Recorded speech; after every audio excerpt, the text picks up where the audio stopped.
Go ahead and hit record. There you go. Thank you. Sorry, I forgot to put the record I button. should have reminded you. Yes. Anyways, so we're going to be talking about materials, and none of these are endorsed by DAP. One of the first things that we really need to do is to think about the preservation approach that folks are taking to properties. And remember, our goal is to sort of preserve and protect properties, right? And to maintain what's there. I think that is really the key. One of the things that we look at is the Secretary of Interior standards, and there actually are different Secretary of Interior standards, kind of the for depending on what types of projects there are. So there's preservation standards, there's rehabilitation standards, there's reconstruction standards.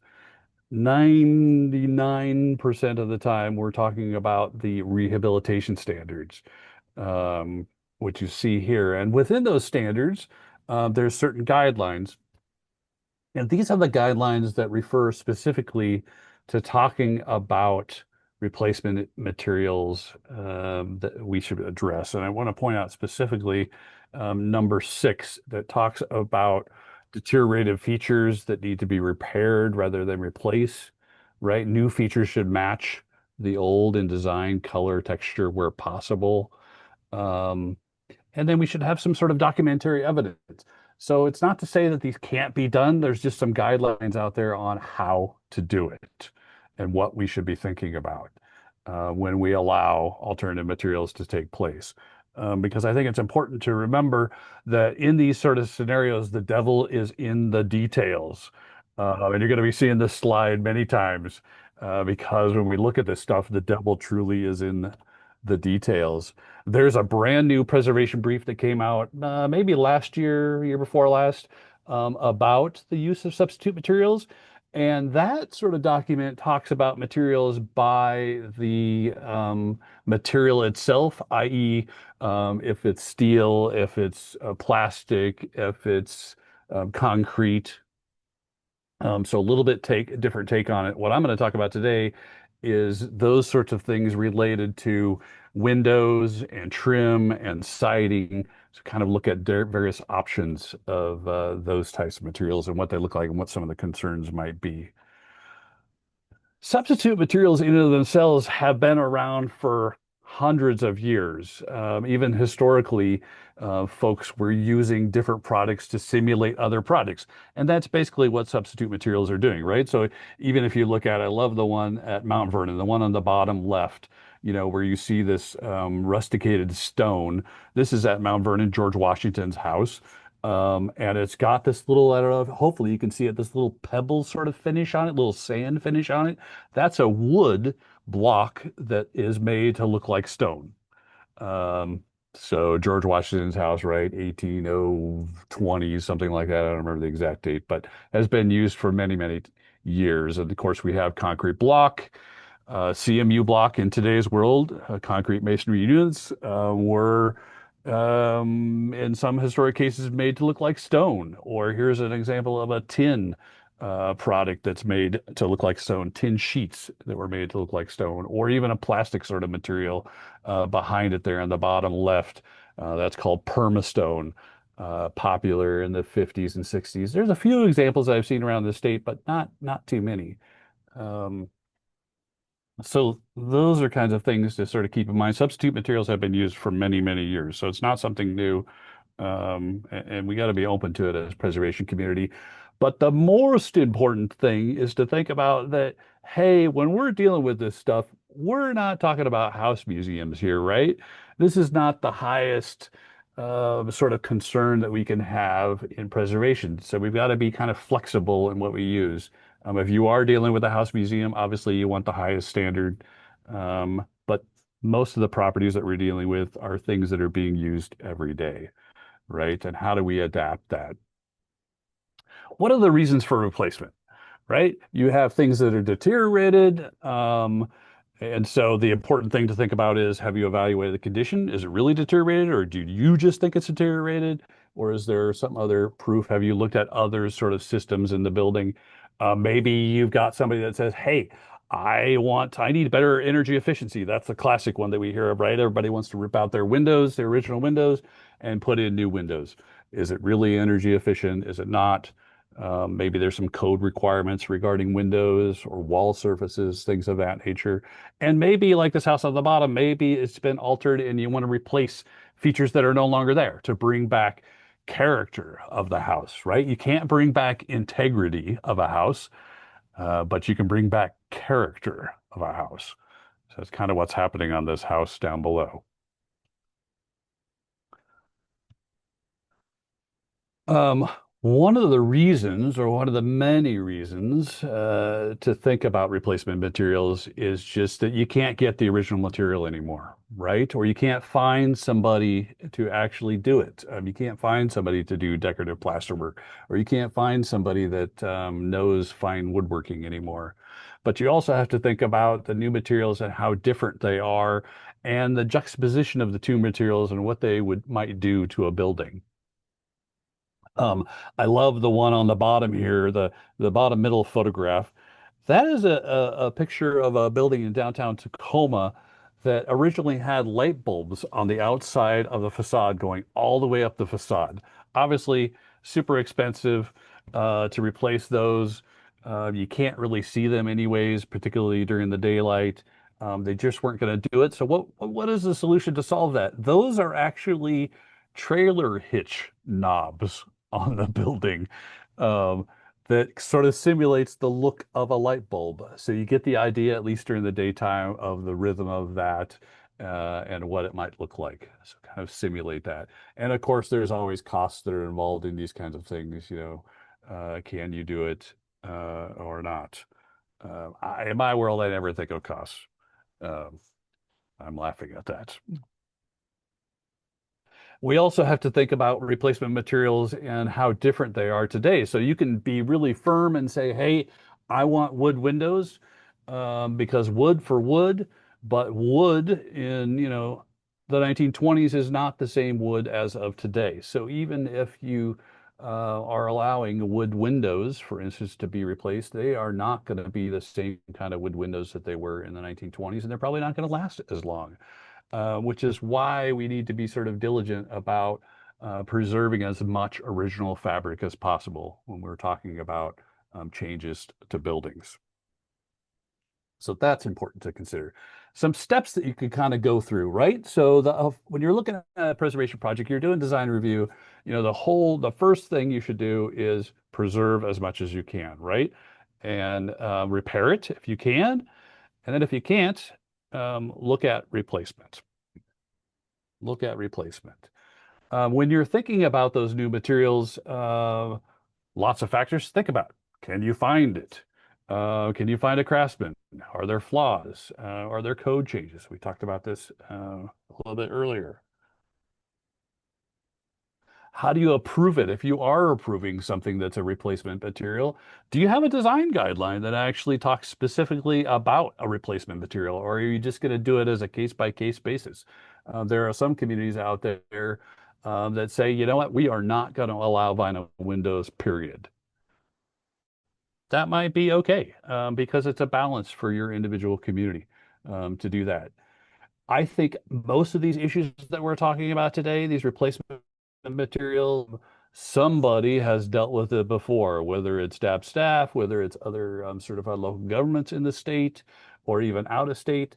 And so use your connections to sort of see what other people are doing. Or, hey, do you know this product? Do you not know this product? Are you familiar with it or not?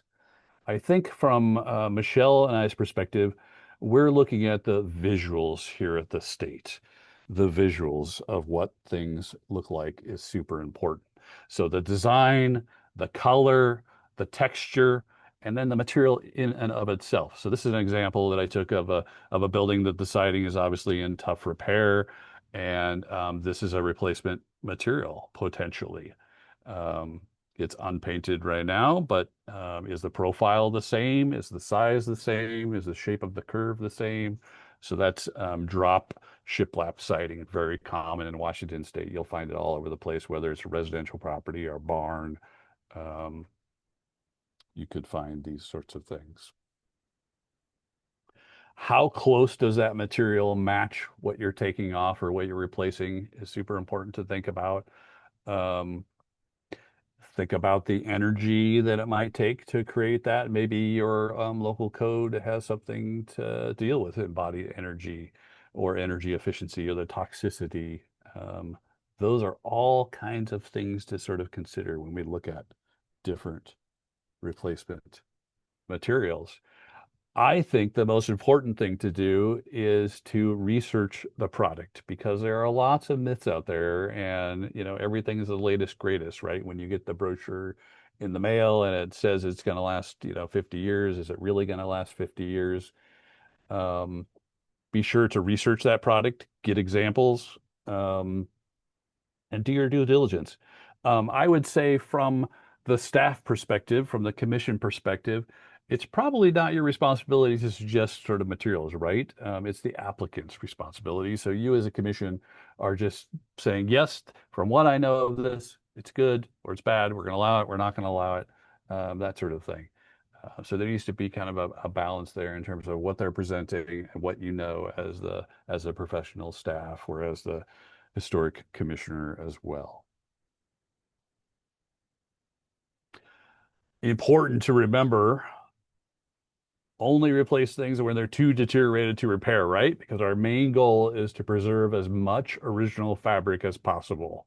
So if you were replacing the siding on this building because it's deteriorated, maybe you don't need to replace all the siding. Maybe you only need to replace 4 or 5 boards on this building, not the whole thing, because you want to replace as much as possible.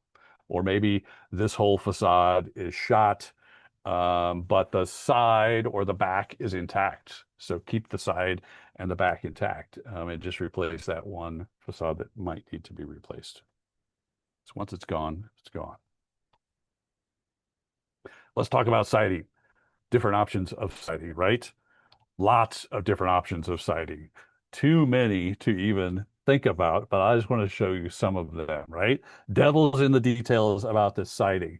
So I look at, the height, the width, the depth, the surface material itself. Is it smooth? Is it shiny? Does it have a texture? All these kinds of things to sort of consider, and especially when things come around a corner, right? So in this picture on the left, you can see new siding versus old siding and how different that is. Sure, it's clapboard siding that's horizontal. It looks the same, but the depth is completely different.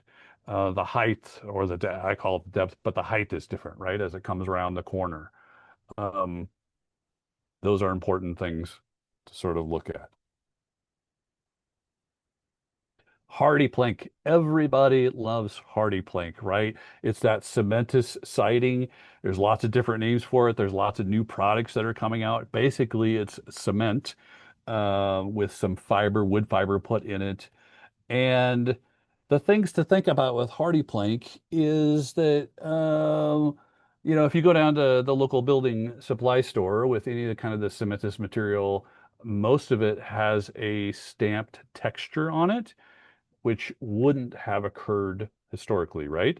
And so it takes a special order to get a smooth surface on it. So ask these questions when you're allowing that sort of thing. Is it going to be smooth side out? Is it going to be textured? Are you ordering a custom one? I just discovered literally 2 days ago that Hardy Plank has a whole new line out. It's called Artisan and it comes in a drop shiplap or a V groove. Um, and it's pretty darn close to the right dimensions of a new wood drop shiplap siding. But it's also 5 times more expensive than the regular cementous hardy plank siding that's out there.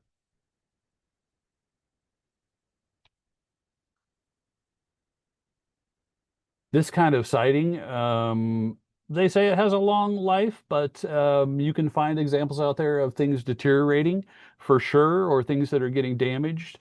If it gets damaged, let's say that something heavy, hits the side of the wall surface, it's very hard to replace. Do you put putty on it? Do you put fiberglass? Unlike wood, you can't sand it very easily. Um, those are all things to consider the long-term sort of effect of the product as well. What if you have asbestos siding on your house historically? Yes, asbestos siding is a historic material, but you're concerned about the environmental implications of it. They make new siding that looks exactly like historic asbestos siding. You can find it out there. You can find it with a straight edge, a wavy edge.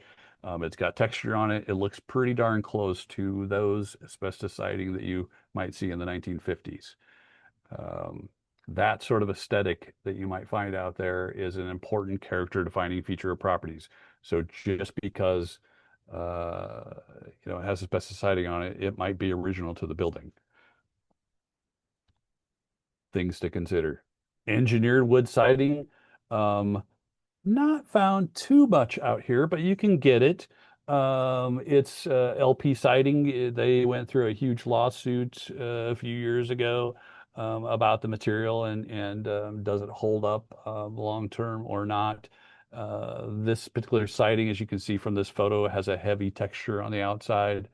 Not necessarily a historic looking product. Although if you had a house from the 1970s, which of course we're getting into that age frame, some of the original siding might have a heavy texture on it. So you could consider this product as well.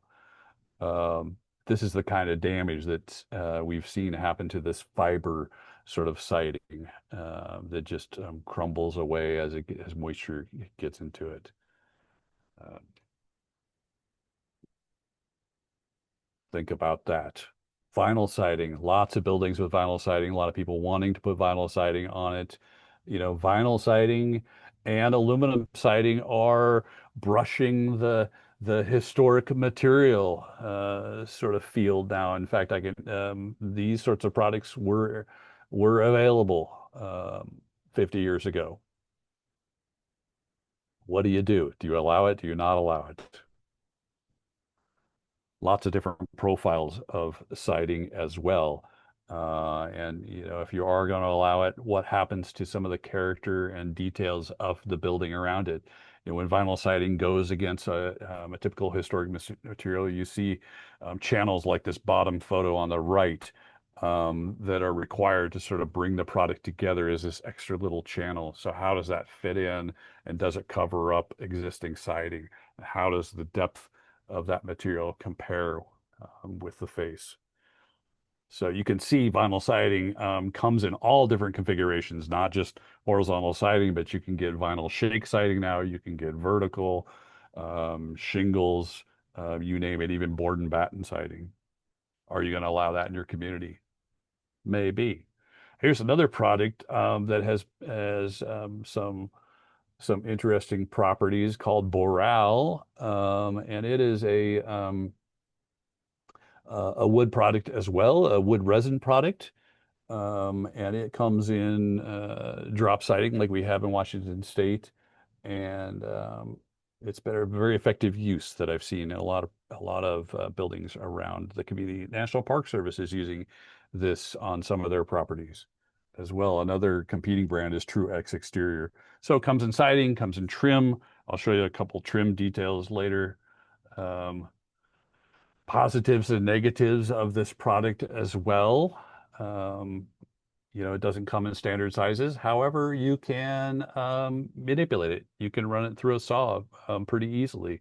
Unlike the cemented siding, the hardy plank that we looked at earlier, you can't run that through a table saw and change the dimensions or put a cove on it. Just doesn't work. This Burrell product or Truex would allow you to do that. So looking at trim and individual details of trim, again, devil's in the details, right? I feel like we should have all a collective sort of discussion about devils in the details. There are so many options these days when you walk into your home improvement store about PVC and pre-painted or unpainted. Or wood fiber. And so again, you want to look at the sort of details of that. Is it shiny? Does it match the thickness and the width? Does it have the right profile? Is it paintable or not? A lot of these products aren't even paintable. So all of a sudden you've got white trim and you never really had white trim, and you will always have white trim because you can't paint it. So you need to kind of think about those sidings as well. Um, these are all different types of sidings that you might find out there. So PVC, finger jointed, composite siding, cementous products, kind of like that hardy plank that comes in different widths that you could use for siding. Of course, original cedar siding, that sort of thing. You can also order things that are kind of like pre-made from various companies out there. Pre-made, craftsman style knee braces, right? And they look pretty good on the surface. But what are they made of? And are they going to last? And are the dimensions right? So the overall shape might be correct, but maybe the scale is slightly different. So you have to kind of think about that when you're looking at those products, when you're looking at approval lists. How close is it of a match or not to existing conditions, or what were the historic conditions? Flipping over to switching gears here to commercial buildings, right? Commercial buildings have long used sort of substitute materials for cornices often. And there are lots and lots of different sort of scenarios out there. So I'm thinking about metal cornices that were made of pressed metal, but they were made to simulate wood. And in today's world, you can get all kinds of weird products that simulate these things. And of course, these are way up high on buildings, so you may not really notice them. So do you approve something that's fiberglass reinforcement? For many, many tax credit projects on tall buildings in downtown areas. This is the standard go-to. Um, and it looks great, holds up well. Here's another option, synthetic stone. This is a building in downtown Seattle that had lost its upper stories during the 1948 earthquake. And recreated upper stories are all made out of this glass fiber reinforced concrete. So it's not stone. Um, and it looks fantastic and it meets the Secretary standards, right? It's simulated stone. Simulated stone. It's lightweight. It meets code. It meets earthquake code, that sorts of things. Here's another version that's reinforced gypsum that has a little different properties than the fiberglass one that we saw. Um, the building down at the bottom is a building here in Olympia, actually, that lost a lot of its upper um, terracotta work. And so this product was used to sort of recreate that missing work. A lot of it fell off during the Nisqually earthquake of 2001. What about porches? I've been looking at a porch myself, and the materials of the porch, devil's in the details. Um, I'm like, I am tired of painting my floor of my porch and my deck. How do I get a new porch that looks the same, that's going to last me, 50 years, that I don't have to paint every year? Well, there's lots of products out there that can do that, but again, you got to look at the details because everything is not equal, right? So sure, there's lots of replacement materials, but the way that the boards are connected are different. The way that you can deal with the end is different. We saw on this original here, right? This is a typical end piece with a little tape measure here, the center in the piece, where the boards are exposed and they're curved. Well, you can't do that with some of these plastic products that you can get in the home improvement stores today. You can't curve the end. So it's going to look completely different. They also have failed. So these are some shots of some deteriorated early Trex products, um, to be more specific. So, hey, you might think it's the latest, greatest. They said it's going to last 100 years, but it doesn't. It moves, it gets mold, it starts to flake off. Uh, these are all kinds of things that you could share with your property owners as they come in and propose some new latest, greatest product.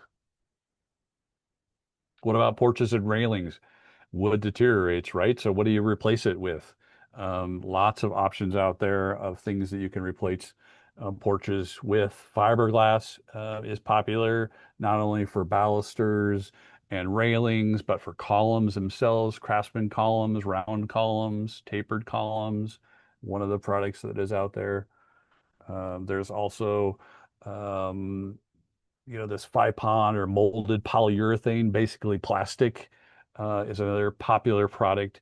Again, devil's in the details about the sizes and the shapes and the widths and the depths of these things. Does it work for what was there historically? Or are you going to allow some changes to take place or not? Surprisingly, a lot of these plastic materials you can recreate things. So this is a column down on the bottom that has been recreated using the Aztec. This is the Aztec is stuff that you can get at Home Depot, Lowe's, and the one up at the top as well has all recreated. That's all plastic that has been shaped by obviously a skilled craftsman. Um, would you ever see it? Would you ever notice it as part of this balcony? Probably not.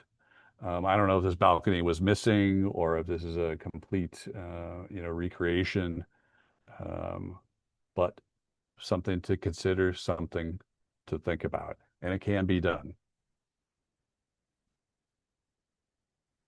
That Boral product that I mentioned before can also be shaped and turned on a lathe, just like you would with any wood product, which you can't do with a lot of cementous material or certainly fiberglass. Um,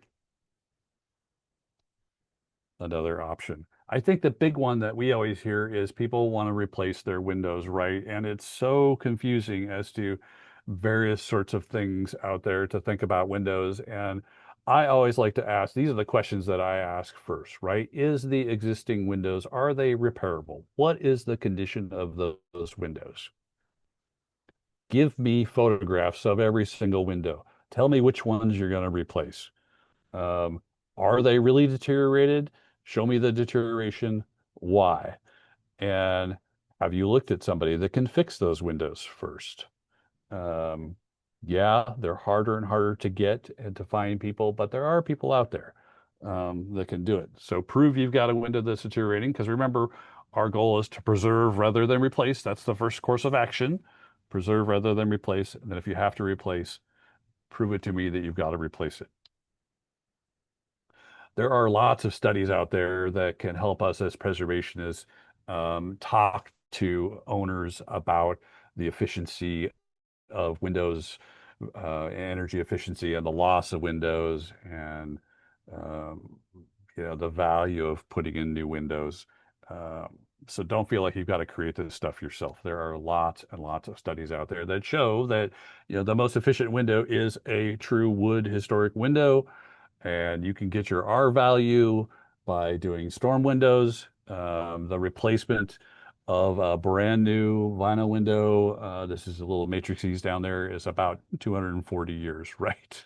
Of a double paned window, right? So it's just not energy efficient. It's not cost effective.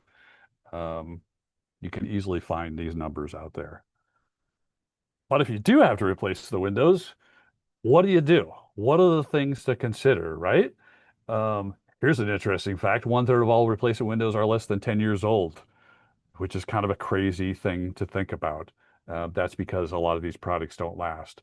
So, again, think about preserving those original historic windows first. So, lots of options out there, lots of things to know different windows and what somebody is specifying when they come to your design review table, right? And they want to put in new windows. Is it true divided light? Is it simulated divided light? Is it simulated divided light with spacers in between the glass? Does it only have the spacers between the glass? These are the mutton bars.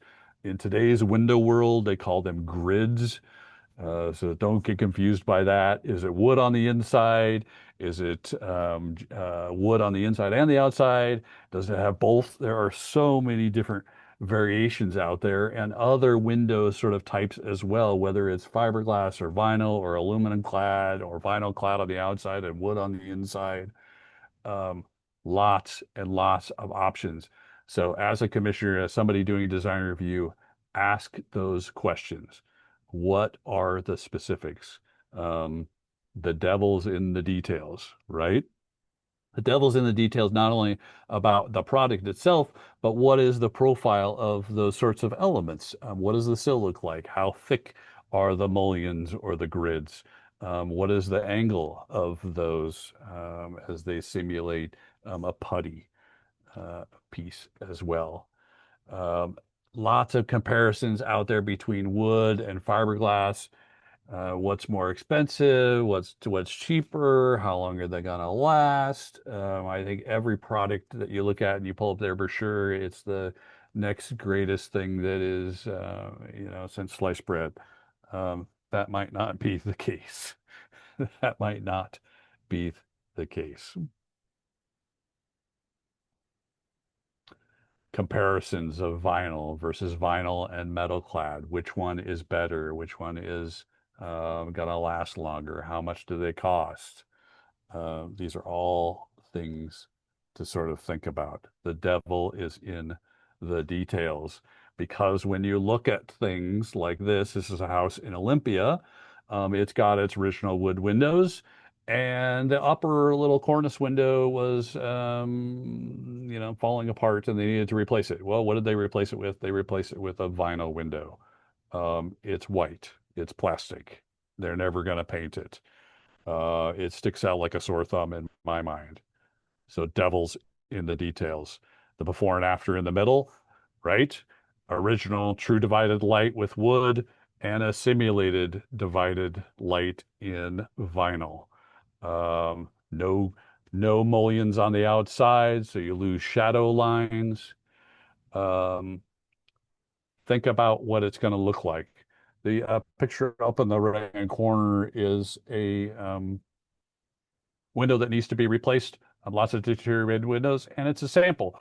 So looking at how thick the trim is around the window versus how it meets the brick wall. All those kinds of things are important when you look at the overall value of the replacement window in and of itself. I've been looking at a lot of roof issues because I deal with the barn program, right? And so we've got a lot of folks that are interested in replacing their roofs. And of course, in Washington State, wood was keen back in the day. Um, but what's the difference between a shingle and a shake? If somebody says, "Yeah, we're going to place wood with wood," or "I'm going to do something that looks like shingles or shakes," shingles are smooth, shakes are not. Shakes are bigger. They have a different profile on them, so you can see on the left-hand side.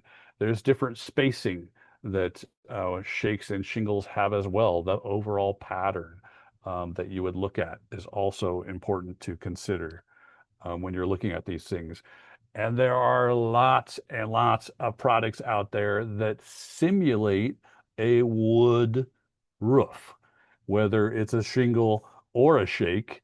And those differences are important to consider. So this is one that I've been looking at. This is a rubber product, a rubber that looks like a shake. It's got a very rough top surface on it, and it comes in a gazillion different colors. There's lots of different products out there, lots of manufacturers, um, and they all look slightly different. So that's an option. Uh, a rubber roof. Here's one that's polyurethane roof, also a shake. When I have a product in my office, if we were in person, I would pass these around. It's very, very light versus the rubber is super heavy, right? So those are also things to consider. I haven't seen this product installed anywhere in Washington. I have seen the rubber. It looks pretty good, actually, on the samples that I've seen, depending on the color choice um, that has taken place.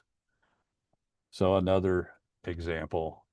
There's plastic out there. So we looked at rubber. This is actually plastic.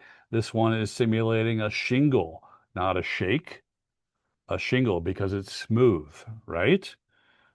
It's smooth. It has pluses and minuses as well. They tend to come in not individual shingles like you would do originally and nail. They come in sheets of shingles. So I think what we're seeing on this photo on the bottom, which I think is telling, is it's plastic and it tends to, kind of warp. It's got a lot of the shadow lines are weird because it's not super flat, right? When you're looking at it, uh, you're going to notice those things long term. Here's a wood simulated terracotta shingle. So it's actually like a tile on your floor, but it looks like wood in a shingle for a roof. Another option. Here's one that's metal that looks like a shingle or a shake, depending on which manufacturer. Um, this is a product actually that you could get back historically. So back in the day, 1910, 1920s, simulated wood metal shingles or even barrel terracotta, like on a Spanish colonial revival, that was a product that you could get. Um, so it's another option that you might think. But again, devil's in the details. We've got to start to think about solar as well. And I have just broached the subject. We've talked a little bit in the office about solar panels, but yikes, now there's solar shingles, actual shingles that look like solar panels that look like shingles. What does that do to a building? Again, devil's in the details about the size and the shape, in this case, how reflective, what's the reflective quality of individual things as well. Here's another option that looks like an asphalt roof, but it's metal. An asphalt roof that looks like metal.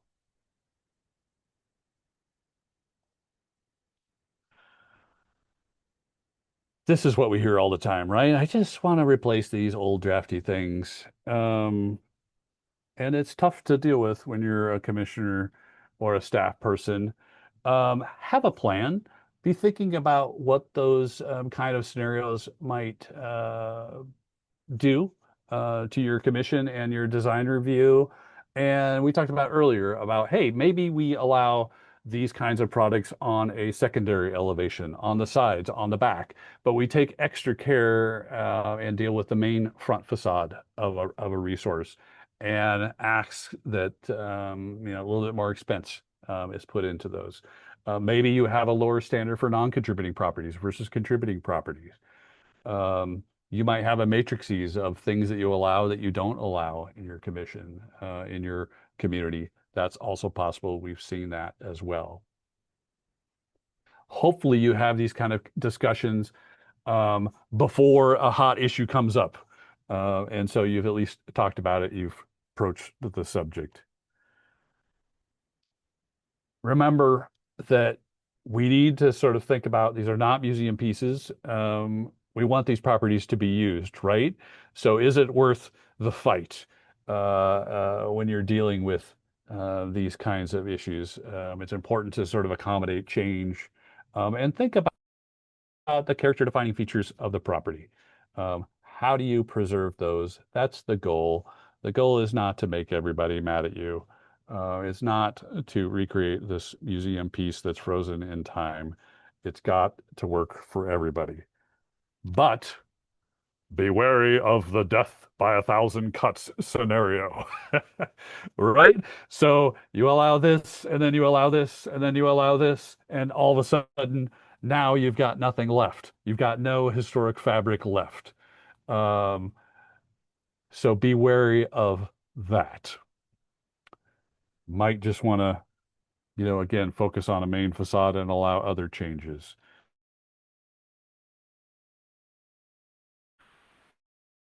Is the death by a thousand cut scenario, but they really do begin to change the character and qualities of properties. So when you go from an original shingle-sided house to a house that's got clapboard siding, sure, it looks great. It's a beautiful house, but completely changes the character of the building. I'm looking at the blue house over on the left, um, or the scenario down below on the right. completely changes the character of that building. Um, Devil's in the details. So when you get design review, um, ask yourself lots of questions. Ask questions not only to other commissioners, but to the applicant, to the architect, to the builders. What are they going to be doing? What is it going to look like? And maybe how long has it lasted? That is my last slide, but Michelle is going to talk to us about um, murals and Well, alternative paint, yeah, painted paint. painted brick, and then we'll hold. I'm sure people have questions for Michael, and I see Kelsey Doncaster, you're in the chat. I saw you got a question. I'm going to run through just this really quick as kind of an addendum. Michael, would you forward the? I don't think I can do it Absolutely. from my. Thank you. So You I want to just just tell me really when to quickly. forward? Yeah. This is just a few slides kind of at the end, some information we've been trying to get out to people. So this is in terms of murals, which can be very, very popular, especially in downtowns, and painted brick in general. So just kind of some ideas about how to do it right and how to do it wrong, and how to maybe gently nudge people to use the right materials or look a little bit farther than what's available right at your paint store. So next slide, please, Michael. Okay, so here's a picture from downtown Provo, and they painted a brick building. Looks like it had already been painted a bit, but they painted it with what looks like latex paint. Next slide, you can see it's peeling off there. So this is just a very kind of preservation 101 that I want everybody to know. We want everybody to know. Brick is porous. It needs to breathe. That is like the first, like when you go to grad school for preservation, you probably learn that the first week. Brick is porous. It needs to breathe. Latex, acrylic paint, it acts as a moisture barrier. And so you can see that going on in the photos. You all have probably seen this in real life. It'll start to peel. You are going to have lots of problems. So this causes water to be trapped in the brick. It destabilizes the brick structure and causes the of the brick to peel. We call that spalling. You can see that in the photos. Brick was not meant to be painted with acrylic or latex paint, and that includes murals.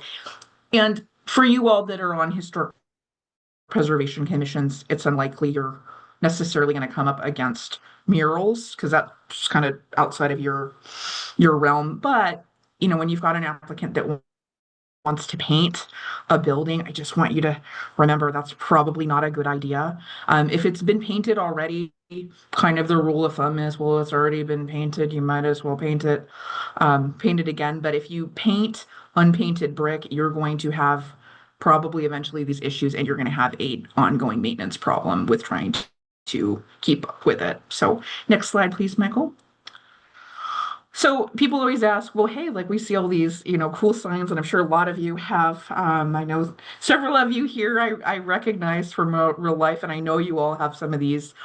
We call them ghost signs now, where you can kind of see a little bit of what was there originally, right? Well, they were on buildings historically. Yes, they were, but they used different materials than we use now. They weren't using acrylic and latex paint. So a lot of those old cool advertisement signs were linseed oil paint, which is still available, pretty expensive, and whitewash. And whitewash tends to bleed when it rains, when it was used historically. So just like so many things in preservation and historic buildings, these were meant to be maintained. It wasn't kind of a one and done. Never have to repaint it. But anyway, that's what they used historically, and that's why you will see paintings and murals on brick buildings historically and not see that peeling or that spalling. Next.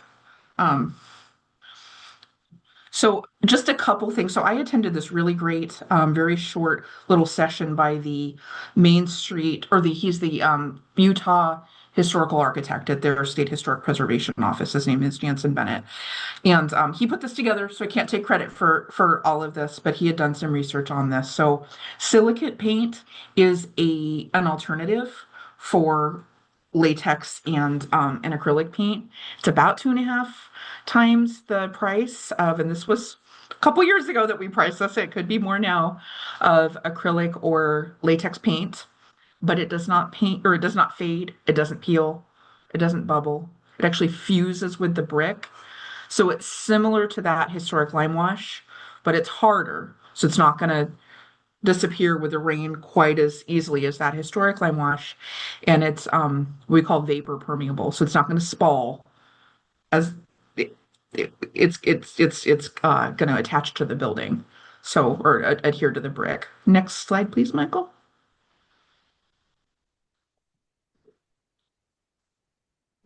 And here's just a close-up of what that looks like. You can see the silicone paint has actually gone in and it's adhered to the brick, unlike acrylic or yeah, they're just gonna just sit, or latex that's gonna sit on the outside and cause a moisture barrier.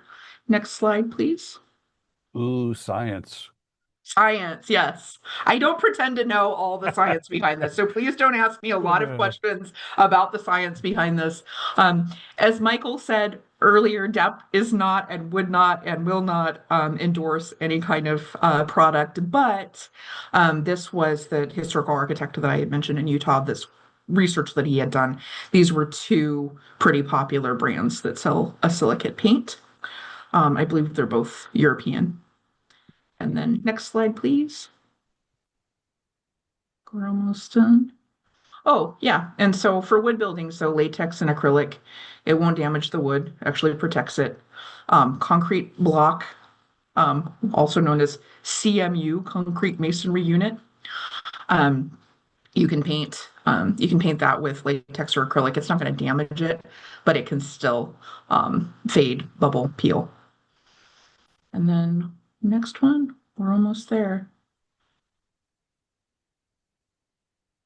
And thank you. That's it. And so there's my there's my email. Michael's email isn't on this slide, but if you need to get to Michael, you can look up his information on DAHP's website or just contact me and I can contact Michael for you. So I'm sure you all have questions, and let's actually start. We've got a few minutes left here. Let's say that Kelsey Doncaster had a question. So we'll start with Kelsey's question. And then anybody else that has questions, if you just want to use the hand raise, I'll call on you and bring yourself off mute. So Kelsey asks, can you have structural issues with replacement of deteriorated wood if it's not in kind, such as heavier hardy plank siding versus the lighter original wood one that it was originally built with? Does that make sense? Hmm. Yeah, it does. I would say yes, absolutely you can. I don't have any examples to show you, but yes, that could totally be an issue, right? Especially with some of we often think of that when we think of roofs as well with these barns. So, some of those materials that I showed you, let's say that rubberized roofing, it's pretty heavy. So by the time you stick on a new layer of plywood on top of an existing roof and then add that on top of it, right? You've got a weight factor. So totally possible and things that you should consider.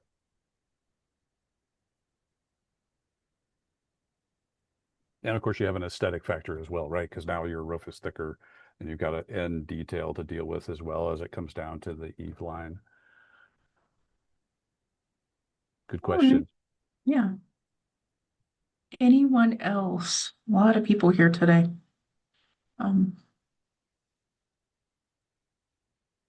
Justin asked a question earlier about us sending this out, and if you didn't see it in the chat, we'll post it on the Facebook, on our Facebook page. We'll post it on our YouTube page. I put a link earlier in the chat for our YouTube page under DAHP Academy 2025 Lunch and Learns. There's a lot of stuff on our YouTube page, so check that out if you haven't. And all you certified local government people, I will send it out on the listserv for that too. So you'll have the recording of this, and then I'll send you the slides as well. Anybody else? Hands up. Let me see. I don't see anybody's hands up. Wow. Everybody's an expert at alternative materials now. Great. Well, thank you all for coming. And we are excited about our next little Lunch and Learn talk, which is Michelle going to be talking about local historic districts. And Michelle, remind me what the date is. Why would you put me on a spot? No, It's August. it's August something. We should know that. I think it's August 23rd. It was on the first It's slide. the 14th. The It's the 14th. 14th. Thank you. I was way off. Thanks, Michael. Thanks, Maureen. Yeah. August 14th. Yeah. Great. And I hope you guys have enjoyed these Lunch and Learns. And please let us know if you're interested in other topics, and we will get something scheduled. Sure. Thanks so much, everybody. Enjoy your afternoon. Have a good rest of the week. To see you all. Thank you so much. Bye-bye now. Bye.